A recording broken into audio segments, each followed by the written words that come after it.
இன்றைக்கு நாம் தியானிக்க இருக்கிற வசனம் சங்கீதம் 42ஆம் அதிகாரம் 1வது வசனம். மானானது நீரோடிகளை வாஞ்சித்து கதறுவது போல தேவனே, என் ஆத்துமா உம்மை வாஞ்சித்து கதறுகிறது. இது தாவீது எந்த சூழ்நிலையில் எழுதுறாருன்னா, அவருடைய சத்துருக்கள் அவரை நெருக்கி அவரை காடுகளிலும் பாலைவனங்களிலும் மலைகளிலும் குகைகளிலும் அலைந்து திரிய வைக்கிறாங்க. அவர் இங்கும் அங்கும் தன் தேசத்துக்கு திரும்பாமல் இஸ்ரவேல் தேசத்துக்கு திரும்பாதபடிக்கு அவரை என்ன பண்ணுறாங்க, துரத்தி கொண்டே இருக்காங்க. அந்த அந்த பகைஞர்கள், அந்த சத்துருக்கள் அவரை துரத்தி கொண்டே இருக்கிறதுனால அவர் கர்த்தரை நோக்கி அவருடைய மனம் எப்படி, அந்த ஆத்துமா கதறுதான். மான் எப்படி தண்ணீர் தாகத்தோடு எங்கே தண்ணி கிடைக்கும்னு சொல்லி அலைந்து திரிந்து எங்கே நீரோடு இருக்கோ அந்த இடத்துல அது அந்த தாகத்தை தீர்க்க ஆவலாக அந்த தண்ணீரை குடிக்குமோ, அதுபோல் தாவீதுடைய ஆத்துமாவும் அப்படி கலங்கி தவிக்குது, தாகத்தோடு இருக்குது. யார் மேலே யார் மேலே அவருடைய தாகம் இருக்குன்னு பார்க்குறோம். கர்த்தர் மேலே அவருடைய தாகம் இருக்குது. 2வது வசனம் பாருங்கள். என் ஆத்துமா தேவன் மேல், ஜீவனுள்ள தேவன் மேலே தாகமாக இருக்கிறது. நான் எப்பொழுது தேவனுடைய சந்நிதியிலே நிற்பேன். இப்போ காடு மலை மேடெல்லாம் நான் அலைஞ்சு தெரிகிறேன். என் தேவனை என்னால் ஆலயத்தில் போய் தொழுது கொள்ள முடியலையே, என் தேவனை நான் துதிக்க முடியலையே, அவரை ஆராதிக்க முடியல. எல்லா ஜனங்களோடும் போய் அவர் ஆராதிக்கிற அந்த நாளை, அந்த கடந்து போன அந்த நாட்களை அவர் நினைவு கூர்றார். அப்போ அவருடைய ஆத்துமா எப்படி இருந்தது? தேவன் பேரில், ஜீவனுள்ள தேவன் பேரில் அது தாகமாக இருந்தது.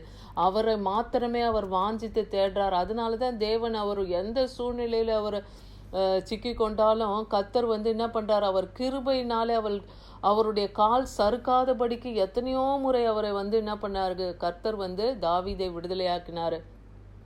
அப்போ தாவீது நன்றாக அறிந்திருக்கிறாரு, கர்த்தரை நோக்கி அவருடைய ஆத்துமா ஜெபிக்கும் போதும் விண்ணப்பிக்கும் போதும் அவரை துதிக்கும் போதும் தேவன் ஒரு விடுதலையை தருகிறார் என்பதை தாவீது அறிந்திருந்தார். அப்போ அந்த ஆத்துமா எப்படி வாஞ்சிக்குது? கர்த்தரை துதிக்க முடியாமல் இப்போ இருக்குது அப்படின்னு சொல்லி அவர் ஆத்தும தாகத்தோடு வாஞ்சிக்கிறது தான் இங்கே பார்க்குறோம். 4வது வசனம் பாருங்கள். முன்னே நான் பண்டிகையை ஆசரிக்கிற ஜனங்களோட கூட நடந்து கூட்டத்தின் களிப்பும் துதியுமான சத்தத்தோட தேவாலயத்துக்கு போய் வருவேனே, இவைகளை நான் நினைக்கும் போது என் உள்ளம் எனக்குள்ளே உருகுகிறது. அப்போ முன்னாடியெல்லாம் நான் ஆலயத்துக்கு போக ஜனங்களோட பண்டிகையை ஆசரிக்கும் போதெல்லாம் அவ்வளோ சந்தோஷத்தோடு தேவனை துதிக்க ஆலயத்துக்கு போய் மனமகிழ்ச்சியாய் நான் அவரை துதித்து ஆராதித்த அந்த நாட்களை எல்லாம் இந்த வனாந்தரத்தில், இந்த பாலைவனத்தில், இந்த காட்டில், இந்த குகையில் நான் நினைக்கிறேன் அப்படின்னு சொல்லி அவருடைய மனம் கலங்கி தவிக்குதான். 5வது வசனம். என் ஆத்துமாவே, நீ ஏன் கலங்குகிறாய்? நீ ஏன் திகைக்கிறாய்? தேவனை நோக்கி காத்திரு, அவர் சமூகத்தின் ரட்சிப்பின் நிமித்தம் நான் அவரை துதிப்பேன். அப்போ கர்த்தரை நோக்கி நாம் காத்திருக்கும் போது கர்த்தர் நிச்சயமாய் நமக்கு அந்த ரட்சிப்பை தருவார். இன்னைக்கு நமக்கும் அந்த உறுதியை தராரு. நமக்கும் எத்தனையோ சத்துருக்கள் போராட்டம், நமக்கு உறவினர்கள் மூலமாய், நமக்கு அக்கம் பக்கத்தினர் மூலமாய் எவ்வளோ சூழ்நிலையில் நாம் கூட நெருக்கப்பட்டு கொண்டு இருக்கிறோம். நம்ம வேலை செய்கிற ஸ்தலங்களில் கூட நமக்கு போராட்டம் இருக்கலாம். எந்த எல்லையில் நமக்கு போராட்டம் இருந்தாலும் கர்த்தரை நோக்கி நாம் அமர்ந்து இருந்தால், அவருடைய சமூகத்தில் நம்ம காத்திருந்து கர்த்தரை துதிப்போமானால் கர்த்தர் நமக்கு விடுதலை கொடுப்பார் என்பதை தாவீது அறிந்திருந்தார். அந்த ஆத்தும பசிதாகம் கர்த்தரை தேடுவதிலே அவருக்கு அதிகமாக இருந்தது. இன்னைக்கு நமக்கும் நம்ம காத்திருக்கிறதுல ரட்சிப்பு வரணும்னா தேவனை நோக்கி நாம் அமர்ந்திருந்து கர்த்தரை துதிக்கிறவர்களாய், அவரை ஸ்தோத்தரிக்கிறவர்களாய் நாம் இருக்கும் பொழுது அந்த துதியினாலே கர்த்தர் என்ன பண்ணுவார்? இருக்கிற எல்லா தடைகளையும் நமக்கு நீக்கி போட அவர் வல்லவராக இருக்கிறார். அதான் அவர் சொல்கிறார், தனது ஆத்துமா ஏன் கலங்குகிறாய், ஏன் எனக்குள் தியங்குகிறாய்? நான் தேவனை நோக்கியே அமர்ந்திருப்பேன், அவரிடத்துலேருந்து எனக்கு ரட்சிப்பு வரும் அப்படின்றத அவர் நன்றாக அறிந்திருந்தார். சங்கீதம் 18:3 பாருங்க. அவருக்கு தெரியுது, கர்த்தர் நம்ம துதிச்சோம்னா நமக்கு நிச்சயமாக நம்ம சத்துருக்கள் கையிலிருந்து விடுதலை உண்டு என்பதை அவர் அறிந்திருக்கார். பாருங்க, சங்கீதம் 18:3. சங்கீதம் 18ஆம் அதிகாரம் 3ஆம் வசனம். துதிக்கு பாத்திரராகிய கர்த்தரை நோக்கி கூப்பிடுவேன், அதனால் என் சத்துருக்களுக்கு நீங்களாகி ரட்சிக்கப்படுவேன். அப்போ கர்த்தரை நோக்கி அவரை துதித்து நாம் பாடி மகிமைப்படுத்தும் போது சத்துருக்கள் கைக்கு தேவன் நீங்களாக்கி நம்மை ரட்சிப்பார் என்பதை அவர் அறிந்திருந்தார். அதே சங்கீதம் 18:6 பாருங்க. எனக்கு உண்டான நெருக்கத்திலே கர்த்தரை நோக்கி கூப்பிட்டு என் தேவனை நோக்கி அபயமிட்டேன். தமது ஆலயத்திலிருந்து என் சத்தத்தை கேட்டார். என் கூப்பிடுதல் அவர் சந்நிதியிலே போய் அவர் செவிகளிலே ஏறிற்று. அப்போ தேவாலயத்துக்கு போய் நாமும் இன்னைக்கு தொழுது கொள்ளும் பொழுது நம்மளுடைய மன ஏக்கங்கள், விருப்பங்கள், நம்மளுடைய நெருக்கங்கள், கண்ணீர், கவலை எல்லாவற்றையும் தேவ சமூகத்தில் ஆலயத்துக்கு போய் நாம் தேவனை துதித்து பாடி அவருடைய வார்த்தையை நாம் போதகர் வாயினாலே கேட்டு விடுதலை அடையவும் அங்கே தேவ பிரசன்னம் நிறைந்திருக்கிறது என்பதை தாவீது உணர்ந்ததுனால தான் தேவாலயத்தில் போய் அபயமிடுறாரு, தேவாலயத்தில் போய் அவர் சத்தமிட்டு கூப்பிடுறாரு. அப்போ ஆலயத்தில் போய் இன்னைக்கு நாமும் கண்ணீர் விட்டு கதறி நம்மளுடைய காரியங்களை கர்த்தரிடத்தில் ஒப்புவிக்கும் போது அவர் அந்த சந்நிதியிலிருந்து நம்முடைய கூப்பிடுதலின் சத்தத்தை நிச்சயமாய் கேட்பார். ஏன்னா கர்த்தர் பதில் கொடுக்கிறவராக இருக்கிறார். அவர் விண்ணப்பத்தை கேட்கிறவர், அவர் ஜபத்தை கேட்கிற தேவன் என்று நாம் நன்றாக அறிந்திருக்கிறோம். தாவீதும் இதை அறிந்திருக்கிறதுனால தான் தேவனை துதிக்கிறாரு, ஆலயத்துக்கு போகணும்னு விரும்புகிறாரு. அந்த வனாந்தரத்தில் அந்த பாலைவனத்தில் இருக்கும்போதும் கர்த்தரை அவருடைய ஆத்மாவானது தேடுது. இப்போ அந்த மான் ஏன் நீரோடைய வாஞ்சிக்குது அப்படின்னு ஒரு காரியம் நம்ம பார்த்தோம்னா, மான் தாகத்துக்காக அந்த தண்ணீரை தேடி ஓடைக்கு போகிறதும் ஒரு காரியம் இருக்குது. இன்னொன்று அதோடைய மான் மேலே ஒரு வாசனை இருக்குமா. அதை காட்டு விலங்குகள் இங்கே தான் மான் இருக்குன்னு சொல்லி அந்த இரையை பிடிக்கிறதுக்கு சிங்கமோ புலியோ சிறுத்தையோ இந்த மாதிரியான பெரிய விலங்குகள் என்ன பண்ணுது, அந்த மானை பிடிக்கிறதுக்கு அது வாசனை, அது மேலே இருக்க வாசனையை வச்சு அது பிடிக்க வருமா. அப்போது எங்கே நீரோடை இருக்கோ, எங்கே தண்ணீர் நிறைந்த இடம் இருக்கோ, நதி இருக்கோ, அந்த ஏரி இருக்கிறோ அந்த எல்லையில் பார்த்திங்கன்னா இந்த மான் போய் தன்னை என்ன பண்ணுமா, அந்த தண்ணீருக்குள்ளே போய் முங்கி கொள்ள செய்யுமா. அது முங்கிக்கிட்டு அதோடைய மூக்கு முகம் மட்டும் கொஞ்சம் தெரிகிற மாதிரி மூச்சு விடுற அளவுக்கு வச்சுட்டு மீதி உடம்பெல்லாம் தண்ணீருக்குள்ளே அது மறைத்து கொள்ளுமா. அப்படிதான். அப்போ எப்போ அந்த அந்த சத்ருவான அந்த விலங்குகள் தன்னை விட்டு போகுதோ அப்போ தான் அந்த எல்லையை விட்டு வருமா. அப்போது தன்னை காத்து கொள்றதுக்கு அது எப்படி வாஞ்சிக்குது. அந்த மாதிரியான நீரோடு எங்கே இருக்குது. அப்படி சத்ருவான அந்த விலங்குகள் தன்னை பிடிக்க வரும் பொழுது அந்த மான் என்ன பண்ணுது, தன்னை காத்து கொள்ள அந்த நீரோடையை தேடி வாஞ்சித்து அது ஓடுது. அதுபோல் இன்னைக்கு தாவீதும் என்ன பண்ணாரு, அவர் சத்துருக்கள் அவரை துரத்தும் பொழுது அந்த தேவனை தேடுகிறாரு, கர்த்தரை தேடுறாரு, அவர் மேலே பசிதாகமாக இருக்காரு, அவரை ஆராதிக்கவும் அவரை துதிக்கவும் அவரை மகிமைப்படுத்தவும் அதில் இருந்த சந்தோஷத்தை இப்போ அவரால் காட்டிலிருந்து செய்ய முடியலையேன்னு சொல்லி அவர் கதறாரு. அதே போல் அவர் அங்கே இருக்கிற அந்த இயற்கை சூழ்நிலைகளெல்லாம் பார்க்கும்போது கர்த்தரை அங்கேயும் அவர் துதிக்கிறாரு. அங்கே பாருங்க 7வது வசனம், உமது மதகுகளின் இறைச்சலால் ஆழத்தை ஆழம் கூப்பிடுகிறது, உமது அலைகளும் திரைகளும் எல்லாம் என் மேல் புரண்டு வருகிறது.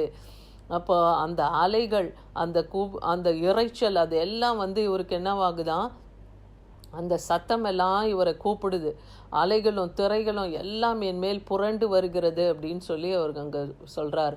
அதே போல் பகற்காலத்திலே உமது உமது கிருபை எனக்கு கட்டளை இடுகிறீர், காலத்திலே நான் பாடும் பாட்டு என் வாயிலே இருக்கிறதுன்னு சொல்கிறார். என் ஜீவனுடைய தேவனை நோக்கி நான் விண்ணப்பம் பண்ணுகிறேன், என் ஜீவனுள்ள தேவனை நோக்கி நான் இப்பொழுதும் விண்ணப்பம் பண்ணுகிறேன், என் சத்தத்தை என் தேவன் நிச்சயமாக கேட்பாருன்னு சொல்லி அவர் கர்த்தரை நோக்கி விண்ணப்பம் வைக்கிறார். நான் என் கண்மலையாக தேவனை நோக்கி, நீர் ஏன் என்னை மறந்தீர், சத்ருவினால் நான் ஒடுக்கப்பட்டேன், நான் ஏன் துக்கத்துடனே தெரிய வேண்டும் என்று சொல்லுகிறேன். அப்போ கர்த்தரை நோக்கி அவர் விண்ணப்பம் வைக்கிறார். நான் இன்னும் ஏன் இந்த காட்டுலேயும் மலையிலையும் குகையிலையும் நான் அலைந்து திரியணும், அந்த பாலைவனமான வனாந்தரத்தில் நான் ஏன் அலைந்து திரியணும், என் சத்தத்தை நீங்கள் கேளுங்க, எனக்கு நீங்கள் பதில் தாங்க. நான் இரவெல்லாம் உம்மை நோக்கி நான் துதிக்கிறேன், என் மனதார உம்மை புகழ்ந்து நான் பாடுகிறேன், என் சத்தம் உம்முடைய செவிகளுக்கு எட்டட்டும், என் சத்துருக்கள் கையுக்கு இன்னைக்கு என்னையும் நீங்களாக்கி ரட்சிங்கன்னு சொல்லி கர்த்தருக்காக அவர் காத்திருந்து அவர் என்ன பண்ணுறாரு, அவர் கர்த்தரை துதித்து அங்கேயும் அவர் பாடி கர்த்தரை மகிமைப்பட்டுக்கிறவராக இருக்கார். கர்த்தரை நம்ம துதிக்கிறதுனால துதிக்கும் பொழுது நமக்கு என்ன கிடைக்கும், விடுதலை கிடைக்கும் இல்லையா, நமக்கே தெரியும் இல்லையா. கர்த்தரை நம்ம துதிக்கும் பொழுது அதான் இங்கே ஒரு வசனம் சொல்லுது. சங்கீதம் 103ஆம் அதிகாரத்தில் நம்ம பார்த்தோம்னா கர்த்தரை எப்படியெல்லாம் துதிக்கிறாங்க. என் ஆத்துமாவே கர்த்தரை ஸ்தோத்தரி, என் முழு உள்ளமே அவருடைய பரிசுத்த நாமத்தை ஸ்தோத்தரி, என் ஆத்துமாவே கர்த்தரை ஸ்தோத்தரி, என் முழு உள்ளமே கர்த்தருடைய சகல அவர் செய்த உபகாரங்களை மறவாதே.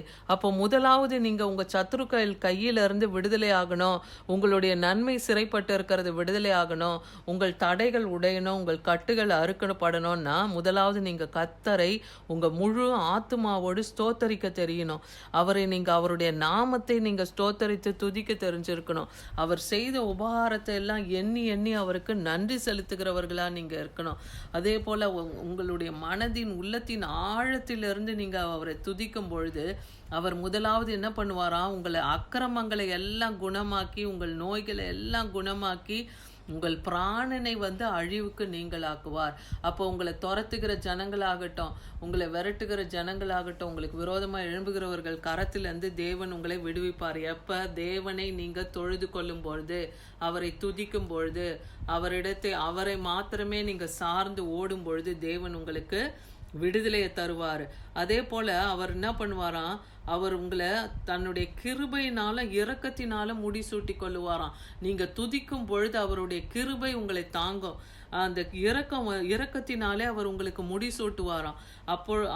அது மட்டும் இல்ல, உன் வாயை நன்மையினாலே திருப்தி ஆக்குவேன்னு சொல்றாரு. அப்போ பாருங்க, நம்முடைய வாயை நன்மையினாலே திருப்தி ஆக்குவார். அவர் எப்போ திருப்தி ஆக்குவார்னா, தமக்கு பயந்திருக்கிற ஜனங்களுக்கு தேவன் இரக்கம் செய்து. அப்போ பாருங்க, இன்னைக்கு கர்த்தருக்கு நாமளும் பயந்து நடக்கிறோமா? கர்த்தரிடத்துல நாம் எப்படி அவரை நம்ம ஆராதிக்கிறோம், எப்படி நம்ம துதிக்கிறோம், அவரை தேடுகிறோமா? இந்த நாளில் நீங்கள் தேடாமையே நமக்கு நன்மை செய்யலைன்னு சொல்லி கர்த்தரை நீங்கள் தூஷிச்சுக்கிட்டுலாம் இருக்கீங்களா அவர் நாமத்தை? இல்லை இல்லையா? அப்போ நம்ம இன்னைக்கு என்ன பண்ணோம், கர்த்தருக்கு பயந்து அவருடைய சமூகத்தில் நம்ம காத்திருக்கும் போது, இப்போ தாவீது அறிந்திருந்தார், கர்த்தர் சமூகத்தில் காத்திருக்கும் போது ரட்சிப்பு கர்த்தராலே வரும் என்பதை அவர் அறிந்திருந்தார் இல்லையா? அந்த விசுவாசம் அவருக்குள்ளே இருந்தது இல்லையா? நம்ம அதை தானே பார்க்குறோம். அவர் விண்ணப்பம் வைக்கும்போது கர்த்தர் நிச்சயமாக தன்னை விடுதலை ஆக்குவார் அப்படின்றத அவர் அறிந்திருந்தார். சங்கீதம் 42:10 பாருங்க, அவர் எப்படி கர்த்தரை துதிக்கிறார். என் கண்மலை ஆகிய தேவனை நோக்கி.